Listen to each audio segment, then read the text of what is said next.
Swamiji, all of our San Diego family and those who have come from outside of San Diego.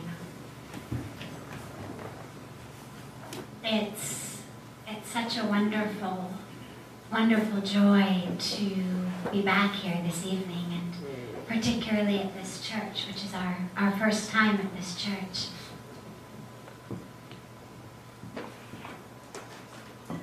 Last night we had a little satsang at home, and someone was asking about crime and violence in the world, and as we discussed it, the topic shifted to the idea of people who were deeply unhappy themselves being the ones to make other people unhappy, and how people who are deeply happy personally tend not to wake up in the morning and figure out ways to make the lives of other people hell.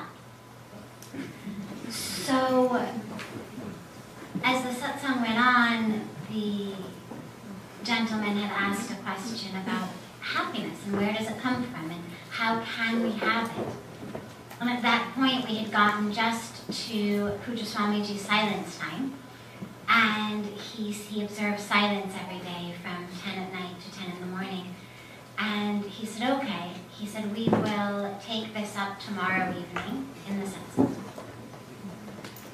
So we'll start by talking about happiness and joy and where does it come from? What is it?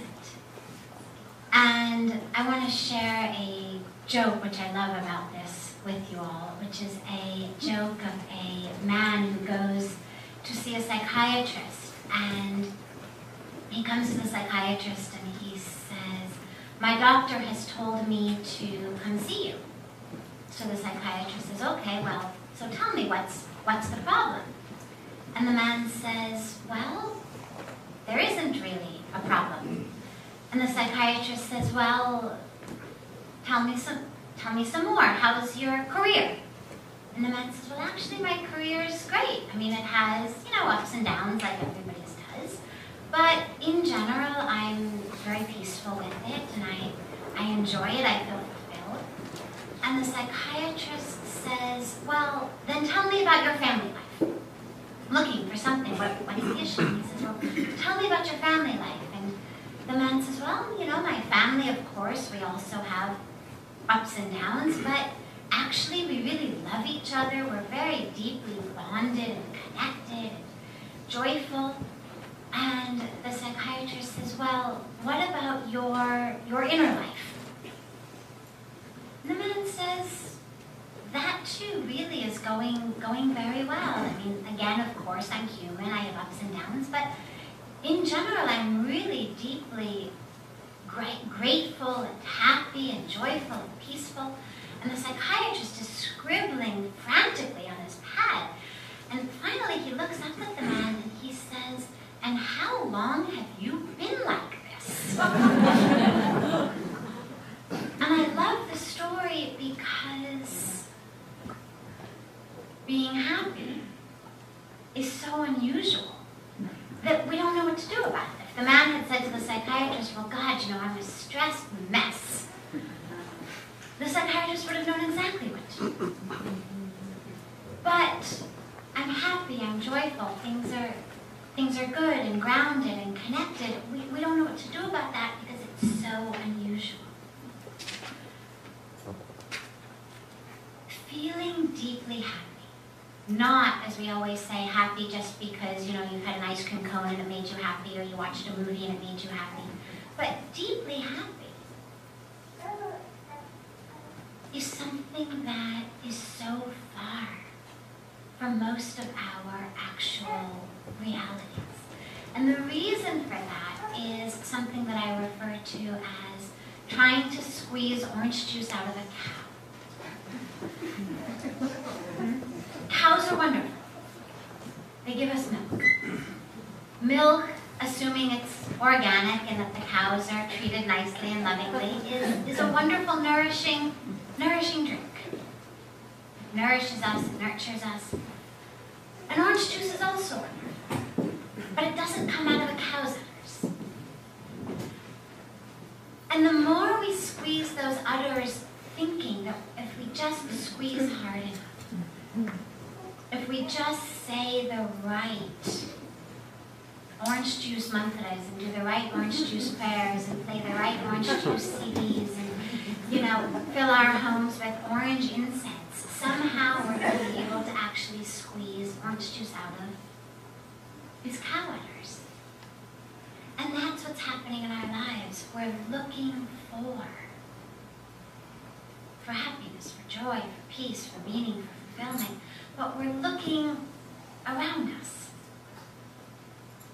We're looking in something that's just yet to be gotten.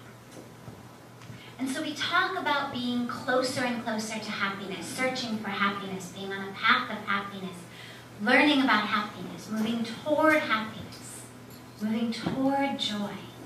And the problem with that is that the sheer concept of it ensures that we're actually never going to be happy. You can't move closer to happiness. You can't go out for happiness.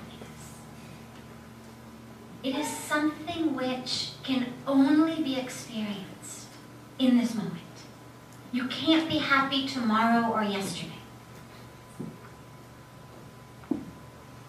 If we're thinking about tomorrow or yesterday, we're not present in the moment. And real happiness and real joy can only exist in being present in the moment.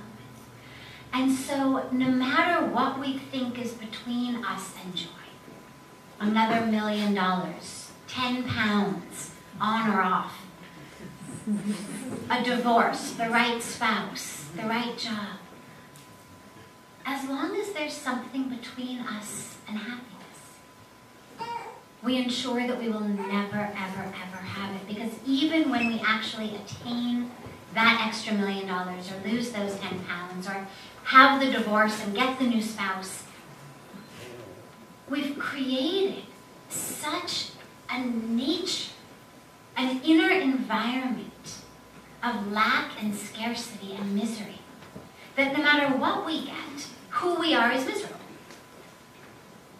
And it no longer matters what we have. Our whole sense of self has become rooted in misery, in lack, in scarcity. When I had been in India for just a year or two, I conducted this scientific experiment. I'm a scientist by heart, by love, by joy. And I conducted a little scientific experiment in which I had come back to America briefly to visit. And what I had seen in India was so transformative and so incredible. People who had nothing, but were filled with such joy and such happiness and such peace, compared to where I had been born and raised, where we had everything, but as Puja Swamiji says, everything was set, but we were upset. And so my experiment was to see, is my intuition about how happy these people in India are, compared to how unhappy people here with everything are. Is this intuition right? And before I go into my scientific study, I just want to quickly clarify, it's not that having things makes us unhappy. Joy and prosperity can very easily coexist. They're not mutually exclusive by any means. Joy is a magnet for prosperity. The problem comes when we are believing that in that prosperity, in that extra million, in that 10 pounds, in this, in that, is where my joy is going to come. That's where the problem comes. That's where we're squeezing orange juice out of the cow, relentlessly and futilely. So the study that I did was I had come back and I spoke to about 10 or 12 different people I knew, all of whom were close enough to me not to realize that I was conducting a scientific study. And I checked in with them, how are you, how's everything? And each of them was at the pinnacle of their own individual realm or sphere. Their individual sphere. So, a tenured professor from Stanford, a Hollywood actress, a singer who had a song in the top 10, a billionaire CEO of a top company. And in talking to them all, I asked them one question. I mean, we chatted for a long time, but my scientific study was one question. And that question was, are you happy? And what I got was, I will be happy when, fill in the blank, doesn't matter, the kids grow up and move out of the house, I get another promotion, I lose this weight, or I would be happy if my mother-in-law were nicer to me, my boss were nicer to me, my employees were nicer to me, I lived closer to where I work, whatever. People at their absolute pinnacle were still one thing away from happiness. And it's not our fault. We are indoctrinated, heavily indoctrinated to believe that things outside of us are actually what's going to bring joy and happiness in our life. That's what the whole media and marketing and commercialization and advertising culture is all about. The example that I love to share about this is, if you look, for example, at a commercial for soap. Well, what does soap do? Cleans us. So an honest commercial for soap would say, this brand of soap cleans us better than that brand of soap. This brand of soap removes X number of, milliliters per million of bacteria compared to this brand of soap that removes only this much. But they don't. What do commercials for soap look like? A beautiful woman, and she's singing in the shower, and she lathers up first thing in the morning. And her equally beautiful husband walks into the bathroom, and he's also singing, and they go out of the bathroom into the kitchen, and their child has miraculously gotten himself out of bed and dressed himself and done his homework and eaten his breakfast, and hand in hand they walk out the door. Nobody says, oh, Mom, you smell so fresh, or oh, Dad, you smell so great, or oh, that dirty face from last night is no longer so obvious. We're not talking about cleanliness. We're selling happiness. And the ultimate message to all of us is, if you don't feel like singing in the shower in the morning, or if your spouse doesn't come into the bathroom singing in the shower in the morning, or you don't have a spouse, or you have to drag your kid out of bed and force him to eat his breakfast, and force him to get dressed, and force him to do his homework, or you don't have a child. Well, if you just change your brand of soap, everything will be okay. And that's what we're being indoctrinated to believe. So it's not our fault that we're searching outside. But it takes us nowhere. Mahatma Gandhi said it so beautifully. He said, what's the point of running so fast when we're running in the wrong direction? And we're running and running and running in this direction, inventing more and more and more things that actually are filling our closets, filling our shelves, but not bringing us what we're looking for.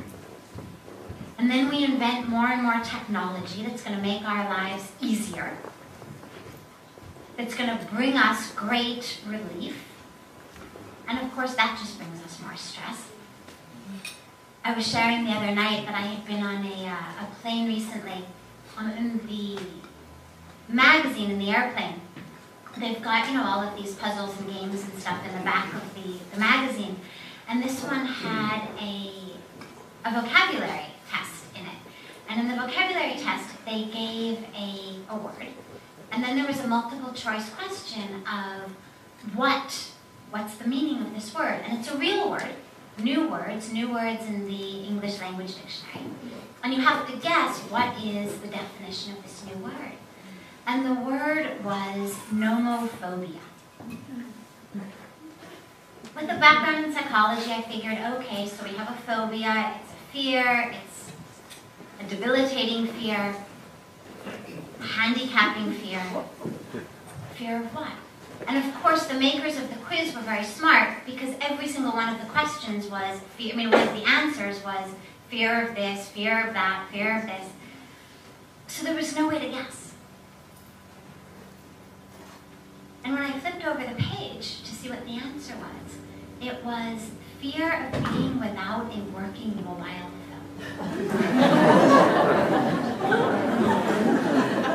This is not a joke. This is actually true. You actually now can go in and be diagnosed with a handicapping fear of your mobile running out of batteries, being unavailable, having been left at home. So we're acquiring more, obtaining more, buying more, inventing more. But our fears are keeping up. Our dissatisfaction, our dis-ease is keeping up with it. We have to keep inventing newer and newer illnesses to keep up with the things that we're inventing to make our lives better. So where does happiness really come from? The bad news is it doesn't come from all of those things that we are told it comes from. But the good news is it's actually our nature. Look at babies. What makes babies happy? Your jingling keys, a raisin, their own toes. Right? What do babies need? They're just as happy with your keys as, a brand new piece of technology. It doesn't matter what it is. It should move a little, it should have a little bell, make some noise. So our nature is happiness. Our nature is pure joy. What happens? Well, as the ego develops, which is actually a very necessary thing to happen in the field of child development, as the ego develops, we develop what we call the mind and the thoughts. And those thoughts tend to be things that actually end up ruining our lives. The thoughts are what lead to misery. One of my closest and dearest friends and heroes, our Dr. Bruce Lipton, has written books and teaches all over the world about the peril of our own thoughts and how to change them. So our thoughts are what lead to the desires, the fears, the expectations, the greed, the anger, and the identity that says, I am a victim of this, I'm a victim of that, this is my history, this is what's wrong with me. I'm the one who always gets the short end of the stick. I'm the stupid one, I'm the fat one, I'm the failure one. Or the one who says, I deserve everything, I deserve better, who the hell are you not to treat me like the queen of the universe? And as the ego develops and the mind and the thoughts develop, so does the misery. There was a sign outside of a church that I saw as we were driving, actually in the East Coast in America. You know how the churches have these wonderful signs in their lawn? And the sign said, watch your thoughts and you will see the future. Watch your thoughts and you will see the future. Now, Perhaps they were talking simply about the difference between attaining salvation or damnation. But it's more than that. Maybe they realized how deep it was. Watch your thoughts and you will see the future. It's not just salvation and damnation. And it's not just the future. It's actually right here, right now. And when we talk about our thoughts creating our reality, it sounds very wishy-washy. I know that. It sounds very new agey. It sounds like we're saying, close your eyes, meditate on a mound of money, and when you open your eyes, there will be a mound of money in front of you. And if there isn't, it just means you're not meditating hard enough. You're not doing the right meditation. You don't have the right mantra. What I'm talking about, though, is actually hard science. It's not wishy-washy, new agey stuff. Science is now showing us that actually our thoughts are what create not just our future, but our actual present reality. So they've done all kinds of studies. There's a whole field of psychoneuroimmunology that talks about the connection between our mind, our thoughts, our physical body, our immune systems, and our reality. They've done studies, for example, you take something as simple and as physical as pain. I burn myself, I burn my hand hurts. The pain is in my hand. I twist my ankle, my leg hurts. Nothing I can do about it, has nothing to do with my thoughts. Or so we think. More than 50% of people who have actually had a limb amputated continue to experience pain in the limb that's been removed. This is amazing. More than half of people who no longer have the paining, ailing limb actually still feel pain in that limb. Where's the pain? If I burn my hand so badly that I actually have to have it amputated, and now I still feel the pain in my hand, where's the pain? They've done studies where they've taken people and people who have never played the piano, and they've sat them in front of a piano, and half of them, well, all of them, they show someone playing a song on the piano. Simple song.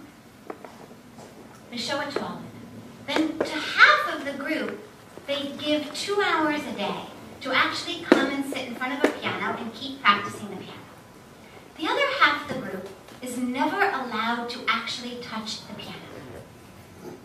But 2 hours a day, they have to spend with their eyes closed, imagining that they're playing that song on the piano. 2 weeks later, they bring them back together. And what they have found is that both groups perform almost identically. So in the group where they never actually practiced, where their fingers never actually touched the keyboard, what was practicing? What was playing the piano? Duke University did a wonderful study a few years ago where they had done this longitudinal study of thousands and thousands of people, and they had watched them for 10 years, measuring everything about how these people live. What they eat, do they drink alcohol, do they smoke, what their exercise habits are, everything about them. They were testing for many, many, many different aspects of life. At the end of the study, in addition to all of the other things they found one thing that I love and touched me very deeply, which was that people who regularly attend a place of worship, doesn't matter what their religion is, doesn't matter if it's a church, a synagogue, a mosque, a gurdwara, who regularly attend a place of worship, were 25% less likely to die of any cause during the study. And this was true even when they held constant diet and smoking. It wasn't that preachers were coming up and saying, stop smoking, eat organics, eat your vegetables, exercise. When they held all of that constant, people who regularly attended the place of worship, beyond anything else they did, were 25% less likely to die. Then they thought, well, it's the social network. People who belonged to a tennis club had no such benefit. And here's the key. It wasn't enough to be a member. You couldn't just actually pay your membership dues and not show up. You had to actually show up. So what's going on here? Where's the link between my faith, my beliefs, my mind, and something as purely physical? We're not even talking about just perception now. We're talking about actually my reality that I've created. This starts to get us into really where the answer lies. Because then what we realize is the answer is about changing our thoughts, not so much about changing the world. I read a wonderful quotation a few weeks ago. Somebody had sent it in a mass email. And every once in a while you get something great in one of those, and this was one of them. And the quotation was, if you are miserable, sitting in a room alone, you can be pretty sure that you are the cause.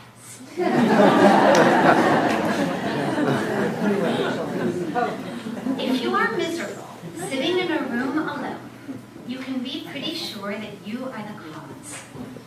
And I love that, because of course it sounds so obvious, but how many of us haven't sulked in a room, convinced that someone else was the cause? And suddenly it makes us realize, wow, what have I taken with me into that room? Well, only my own thoughts, only my own mind. And that brings us into the awareness of where the challenge is and where the answer lies. Because we can actually change our mind. When I was studying neurology 20 years ago, they told us the brain can't change. Once you've reached late adolescence, once the brain has myelinized, it's over. The best you can do is, put people on medicine. You can't change the brain. Now we know that actually everything we do changes our brain. If I take these two fingers and tie them together for a week, my brain will change accordingly.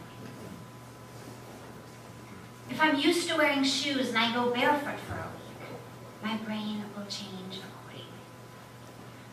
Bruce has done all kinds of research on ways through hypnosis of changing the brain. Meditation changes our brain. There's all sorts of research studies now showing how just the act of meditation, mindfulness meditation, mantra-based meditation, doesn't matter what type you do, changes our brain. So now we start to realize that's the answer. It's about an inner change. And that brings me to my other favorite joke, which is of a man who goes to the doctor, not a psychiatrist, but actually the doctor this time. And he says to the doctor, "Doctor, there's something very wrong. Everything in my body hurts. Whatever I touch, it hurts. I touch my head, it hurts. I touch my back, it hurts. I touch my knees, they hurt. I touch my stomach, it hurts." So the doctor's really surprised, because typically people have one complaint. He runs every test, he runs every scan. And at the end, he calls the man in and he says, "Well, I have some good news and I have some bad news. The good news is there's nothing wrong with your head or your back or your stomach. The bad news is your finger's broken. Because your finger's broken Whatever you touch, it hurts.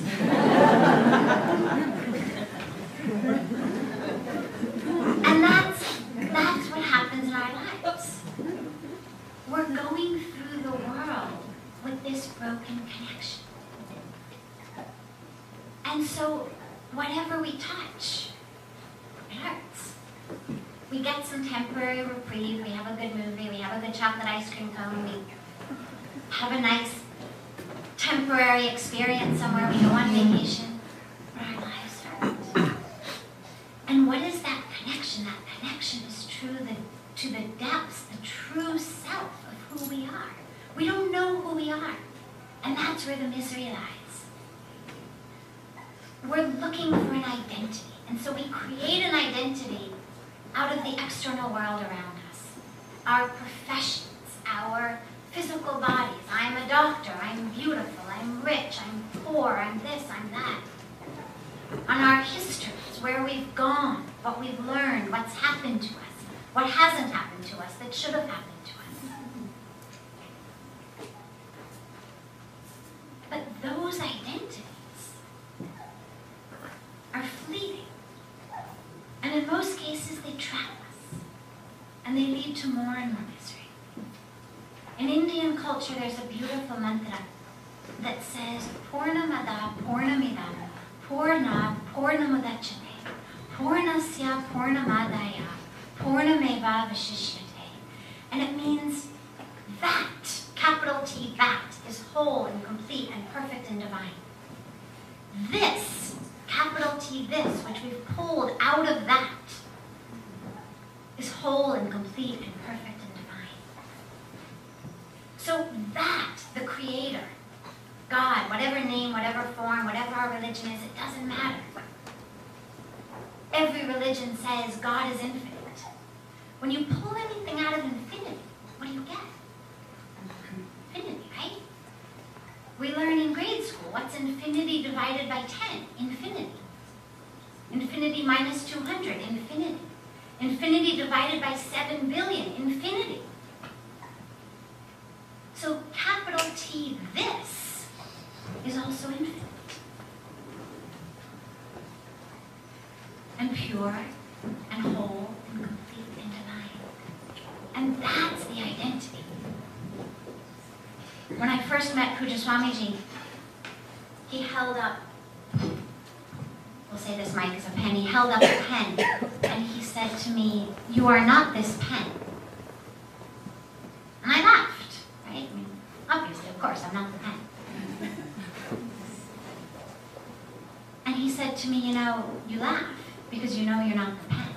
But someday, when I tell you you are not this body, when I tell you you are not that history, when I tell you you are not all of the things that you identify as, you will laugh just as much." Mm-hmm. It will be as inconceivable to think that you are those as it is today to think that you are not this pen. But for most of us, we're so busy identifying with all of these little things around us, so focused on what our mind is telling us, what our thoughts are telling us, what we don't have, the scarcity, the lack, where my identity fits here, what my expectations are.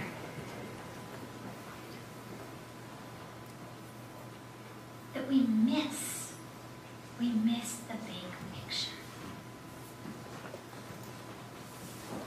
They did, and I'll conclude here, they did another one of my favorite psychological studies where they took students, college students, and they put them in front of a video.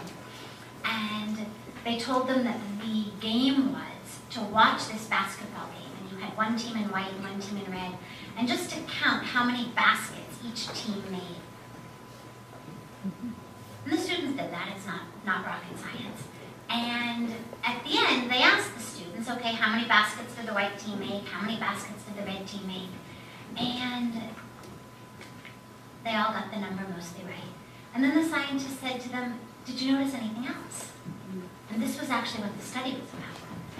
And well over half of them said no.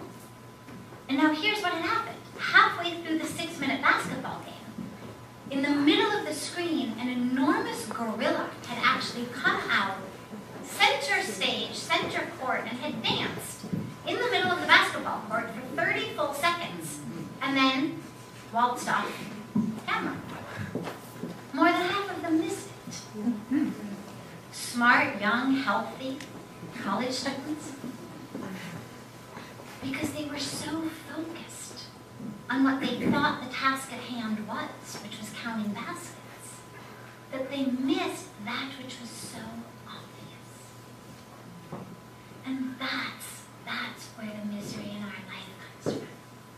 We're so focused on what we think the task at hand is. Attain this, obtain that, reach here, get this, look like that, become this. That we miss the most obvious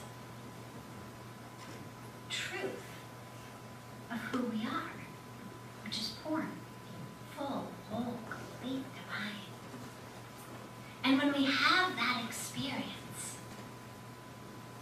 something magical happens, which is that who we are, the very self that we are, expands into its capital S, self.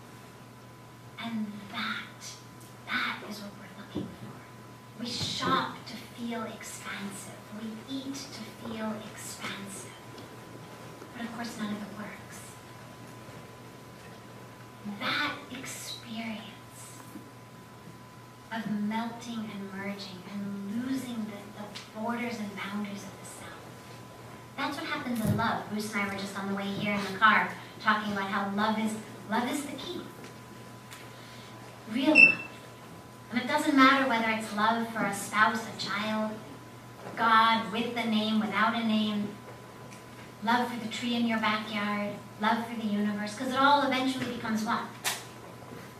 If you experience that real love for even one of those, it miraculously becomes love for everything. Because what love does is melts us. Look at the words we use to talk about it. We talk about melting and merging and swimming and oceans and bathing and volcanoes and fireworks. They're words of losing ourselves. And that, well, losing our lowercase s self and melting into the capital S self. And that's what we're looking for. And that is what's found in the inner work. And so then suddenly our lives and every minute and every moment becomes a practice of yoga, of meditation, of love. So we begin with happiness, we end with love. And that, I think, if we can take some of that out with us into the world, not only does it become joy and happiness and love that we feel, but that's what then touches everyone around us. And slowly, slowly, slowly, slowly, that's what actually changes the world. And until and unless we've been given a magic wand to wave over the world and change it miraculously, this is the tool in our hands. And the great part about it is not only does it change the world, but it feels so wonderful as you're doing it, as you're experiencing it.